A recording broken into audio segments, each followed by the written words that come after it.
بسم اللہ الرحمن الرحیم۔ 5 عورتوں کے ایسے کون سے کام ہیں جن کی وجہ سے انہیں موت کے وقت بالکل تکلیف نہیں ہوگی؟ وہ کون سی 5 عورتیں ہیں جن پر موت آسان ہو جاتی ہے اور مرتے وقت انہیں تھوڑی سی بھی تکلیف نہیں ہوتی؟ آج کی ویڈیو میں اس پر تفصیل سے بات کریں گے۔ محترم ناظرین، نزا کے وقت مسلمان کو جو تکلیف ہوتی ہے اس پر اللہ رب العزت کی جانب سے گناہ مٹا دیے جاتے ہیں اور نیکیاں عطا کی جاتی ہیں۔ سنن ابن ماجہ میں حضرت عائشہ رضی اللہ تعالیٰ عنہا سے مروی ہے کہ حضور پاک صلی اللہ علیہ وآلہ وسلم ان کے پاس تشریف لائے، اس حال میں کہ ان کے پاس ان کا کوئی قریبی رشتہ دار موت کی سختی میں مبتلا تھا۔ حضور پاک صلی اللہ علیہ وآلہ وسلم نے مشاہدہ فرما کر حضرت عائشہ رضی اللہ تعالیٰ عنہا سے فرمایا، اپنے رشتہ دار پر غمگین مت ہو، اس لیے کہ یہ اس کی نیکیاں ہیں۔ نیز حضرت عائشہ رضی اللہ تعالیٰ عنہا سے ہی اس مضمون کی روایت ہے کہ جب سے نبی پاک صلی اللہ علیہ وآلہ وسلم کی وفات کی تکلیف میں نے دیکھی، اب میں کسی مسلمان میت کی حالت نزا کی تکلیف کو اس کے حق میں برا نہیں سمجھتی۔ پس مذکورہ حدیث سے معلوم ہوتا ہے کہ نزا کے وقت ہونے والی سختی مرنے والے کی بدعمالیوں کا نتیجہ ہرگز نہیں ہوتی۔ مسلمان کے حق میں اس پر اجر و ثواب اور گناہوں سے معافی کی امید رکھنی چاہیے۔ محترم ناظرین، 5 عورتیں ایسی ہیں جن کو مرنے کے وقت کسی بھی قسم کی تکلیف نہیں ہوگی۔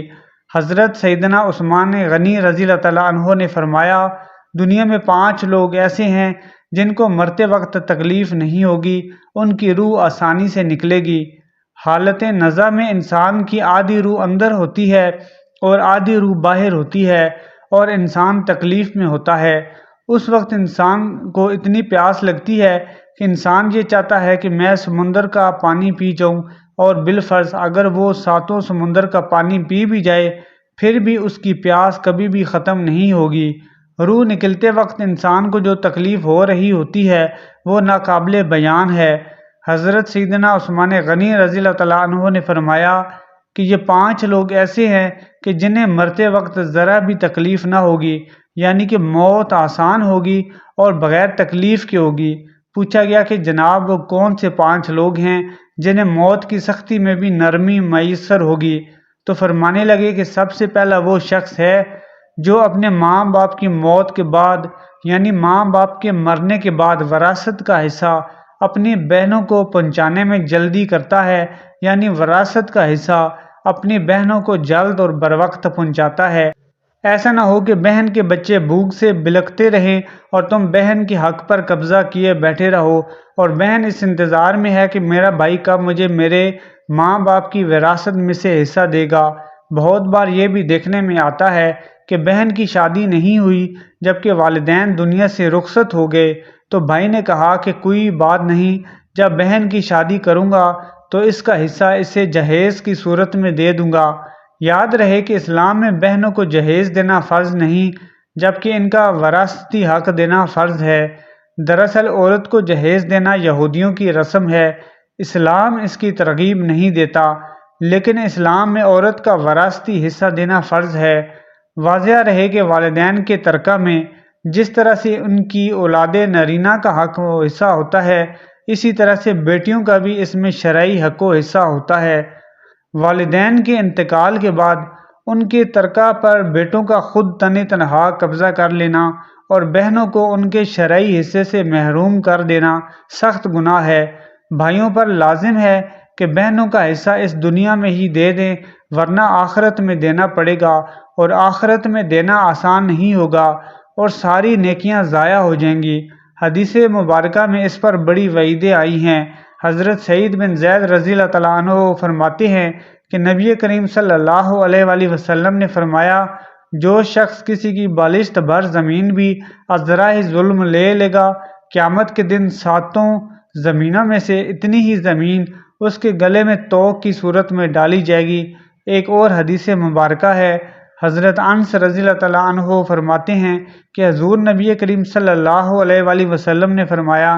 جو شخص اپنے وارث کی میراث کاٹے گا، یعنی اس کا حصہ نہیں دے گا، تو اللہ تعالیٰ قیامت کے دن اس کی جنت کی میراث کاٹ لے گا۔ یاد رہے کہ جہیز کی اسلام میں کوئی گنجائش نہیں ہے، بلکہ یہودیوں کی رسم ہے، اور اس کا سب سے بڑا نقصان ہے کہ جس طرح یہودی کی بیٹی کو بغیر جہیز کے کوئی قبول نہیں کرتا، اسی طرح آج اسلام میں بھی عورتوں کی شادیوں میں سب سے بڑی رکاوٹ جہیز کی لعنت ہے۔ غریب آدمی کی بیٹی جہیز نہ ہونے کی وجہ سے بیٹھی بیٹھی بوڑھی ہو گئی۔ اسی طرح اگر کوئی شخص یہ کہے کہ میں بہن کا وراثتی حصہ تو نہیں دے سکتا، البتہ جب اس کی شادی کا وقت ہوگا تو جہیز دے دوں گا، لہذا فرمایا گیا کہ بہنوں کو بر وقت حصہ دینے والے کی روح موت کے وقت بڑی آسانی سے نکلتی ہے۔ ایک عورت کا بھائی جب فوت ہوا تو اس عورت نے بہت اصرار کیا کہ مجھے بھی قبرستان میں لے چلو، میں بھی اپنے بھائی کی قبر پر جانا چاہتی ہوں۔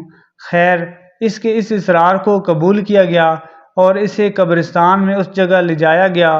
جہاں اس کے بھائی کی تدفین ہونے والی تھی۔ اس کے دیکھتے ہی دیکھتے میت کو قبر میں اتارا گیا اور اس کے بھائی کو مٹی کے سپرد کر دیا گیا۔ جب دعا کی باری آئی تو تمام عزیز و اقارب کے سامنے اس روتی ہوئی بہن نے آسمان کی جانب اپنے ہاتھ اٹھائے اور آسمان کی جانب دیکھا۔ اس کا دل رو رہا ہے، آنکھیں چھم چھم برس رہی ہیں۔ اس نے ایک ایسی دعا کی کہ لوگوں کے مردہ ضمیروں کو جگا دیا۔ روتی ہوئی بہن نے آسمان کی جانب دیکھ کر فریاد کی، اے میرے مالک، اے انصاف کرنے والے، آج میرا بھی انصاف کر دے۔ رو رو کر کہنے لگی، میرے مالک، میرے اس ظالم بھائی کو اپنی رحمت سے دور رکھنا، ایسے دور رکھنا جیسے اس نے مجھے میرے والدین کی وراثت سے دور رکھا۔ میرے بچے بھوک سے بلکتے رہے، لیکن اس ظالم کو میرے بچوں پر ذرا بھی ترس نہ آیا۔ میں اپنے بچوں کو حرام جانور کا گوشت کھلانے پر مجبور ہوئی۔ میرے بچوں نے بڑی ہی غربت کی زندگی گزاری ہے، جبکہ میرے اس ظالم بھائی کو کبھی بھی حیا نہ آئی، کبھی بھی رحم نہ آیا کہ میں اپنی بہنوں کی وراثت جو ان کا حق ہے اسے ادا کر دوں۔ اے میرے مالک، تو آج انصاف کر دے، اور جس طرح سے اس نے مجھے میری وراثت کے حق سے دور رکھا ہے، اسی طرح سے تو اسے اپنی رحمت سے دور کر دے۔ تو محترم ناظرین، صرف ایک لمحے کے لیے دل پر ہاتھ رکھ کر یہ سوچیں کہ جب آپ اپنی بہنوں کو ان کی وراثت کا حق ادا نہیں کریں گے تو کیا آپ کی بہنیں آپ کے لیے مغفرت کی دعا کریں گی یا جہنم کی دعا کریں گی؟ بہن کے لیے ظالم بن کر مرو گے یا رحم دل بھائی بن کر مرو گے؟ بہن کا حق کھانا ایسے ہی ہے جیسے خنزیر کا گوشت کھانا۔ دوسرا، وہ شخص جس کے مرتے وقت روح بڑے ہی آسانی کے ساتھ نکلے گی وہ شخص ہے جو کثرت سے صدقہ کرنے والا ہے، یعنی ایسا شخص جو اللہ کی رضا کے لیے اپنے مال و دولت میں سے یوں صدقہ کرتا ہے کہ جب وہ اپنے ایک ہاتھ سے کسی کو دیتا ہے تو دوسرے ہاتھ کو بھی پتہ نہیں چلنے دیتا، یعنی دوسرا انسان وہ ہے جو کثرت سے صدقہ کرے گا تو موت کے وقت اس کی روح آسانی کے ساتھ نکلے گی اور جان کنی کا عمل اس کے لیے تکلیف دہ نہیں ہوگا۔ نمبر 3، ایسا انسان جو اپنے خاندان کے ساتھ اچھا سلوک کرنے والا ہے، یعنی اپنے ماں باپ، بہن بھائی، بیوی بچوں سے نرم دل رویہ رکھتا ہے، اپنی بیوی بچوں سے پیار کرنے والا ہے، حلال کا لقمہ کما کر اپنے بیوی بچوں کی کفالت کرنے والا ہے۔ بزرگان دین فرماتے ہیں کہ جب رزق تنگ ہونے لگے تو دسترخوان کو وسیع کر لیا کرو، یعنی اپنے بیوی بچوں پر خرچ کرنا بھی صدقہ ہے، انہیں کھانا پلانا صدقہ ہے۔ لہٰذا ایسا شخص جو اپنی فیملی پر خرچ کرتا ہو اور ان کے ساتھ اچھا رویہ رکھتا ہو، نرم دلی سے بات کرتا ہو، تو جب وہ دنیا سے رخصت ہوگا تو اللہ تعالیٰ اس کی روح کو آسانی سے نکالنے کا حکم دے گا تاکہ اسے کسی قسم کی تکلیف نہ ہو۔ حضرت عثمان غنی رضی اللہ تعالیٰ عنہ نے فرمایا کہ جو شخص یہ سوچ کر نماز ادا کرتا ہے کہ جو نماز وہ ادا کر رہا ہے وہ میرے نبی صلی اللہ علیہ وآلہ وسلم کی آنکھوں کی ٹھنڈک ہے، نماز دین کا ستون ہے، نماز مومن کی معراج ہے، اسلام اور کفر میں تفریق کرنے والی نماز ہے، تو جو شخص، جو نمازی یہ سوچ کر نماز ادا کرتا ہے تو مرتے وقت اس کی روح آسانی کے ساتھ نکلے گی، مرتے وقت اس پر کسی قسم کی سختی نہ کی جائے گی۔ فرمایا پانچواں وہ شخص ہے جو قرآن مجید کی تلاوت کرتا ہو، جو خود بھی قرآن پڑھتا ہو اور دوسروں کو بھی قرآن سکھاتا ہو، اور پھر فرمایا کہ راتوں کی تنہائیوں میں اٹھ اٹھ کر قرآن پڑھا کرو اور قرآن پڑھتے وقت رویا کرو۔ فرمایا رونا نہ بھی آئے تو رونے کی کوشش کر لیا کرو یا رونے کا منہ ہی بنا لیا کرو۔ حضرت علی حجویری گنج بخش رحمۃ اللہ علیہ سے کسی شخص نے پوچھا کہ حضرت اگر رونے کی کوشش بھی کریں اور پھر بھی رونا نہ آئے تو پھر کیا کریں؟ تو فرمایا کہ پھر اپنے مقدر پر رویا کرو، تم کتنے سنگ دل ہو گئے ہو کہ تمہاری آنکھیں آنسو نہیں بہاتی۔ حضرت عائشہ صدیقہ رضی اللہ تعالیٰ عنہا فرماتی ہیں کہ جب سے انہوں نے حضور پاک صلی اللہ علیہ وآلہ وسلم کو موت کے وقت درپیش سختی کا عالم دیکھا ہے، تب سے کسی کی آسان موت پر خوش نہیں ہوتی اور آسان موت نصیب ہونے کی تمنا بھی نہیں کرتی، کیونکہ وہ جان چکی تھیں کہ موت کی سختی مرنے والے کے برے ہونے کی دلیل نہیں ہے اور نہ آسان موت کوئی عزت افزائی کی بات ہے۔ اگر سچ مچ ایسا ہوتا تو اللہ کے رسول صلی اللہ علیہ وسلم کو آسان سے آسان تر موت نصیب ہوتی۔ یہی وجہ ہے کہ نہ تو وہ موت کی سختی کو ناپسند کرتی تھیں اور نہ کسی کی آسان موت پر خوش ہوتی تھیں۔ موت کی سختی کے بارے میں حضرت عائشہ رضی اللہ تعالیٰ عنہا فرماتی ہے کہ میں نے حضور پاک صلی اللہ علیہ وآلہ وسلم کو حالت نزاع میں دیکھا۔ آپ صلی اللہ علیہ وسلم کے پاس پانی کا پیالہ رکھا ہوا تھا، آپ اس میں ہاتھ داخل کرتے اور پھر اپنے چہرے پر پھیر لیتے تھے اور فرماتے تھے کہ یا اللہ موت کی سختی میں میری مدد فرما۔ مختلف احادیث مبارکہ سے معلوم ہوتا ہے کہ مومن کی روح بہت آسانی کے ساتھ نکلتی ہے اور روح کے نکلتے ہی اس کے لیے خوشخبریاں شروع ہو جاتی ہیں، جبکہ کافر کے بارے میں آتا ہے کہ اس کی روح انتہائی سختی اور اذیت کے ساتھ قبض کر لی جاتی ہے اور اسی وقت سے اس کے برے معاملات شروع ہو جاتے ہیں۔ البتہ متعدد احادیث مبارکہ میں یہ بھی مذکور ہے کہ اللہ تعالیٰ نے موت کے اندر ایک ایسی شدت اور سختی رکھی ہے کہ اس کا احساس دنیا سے جانے والے ہر شخص کو ہوتا ہے، خواہ وہ نیک مسلمان ہو یا بد ہو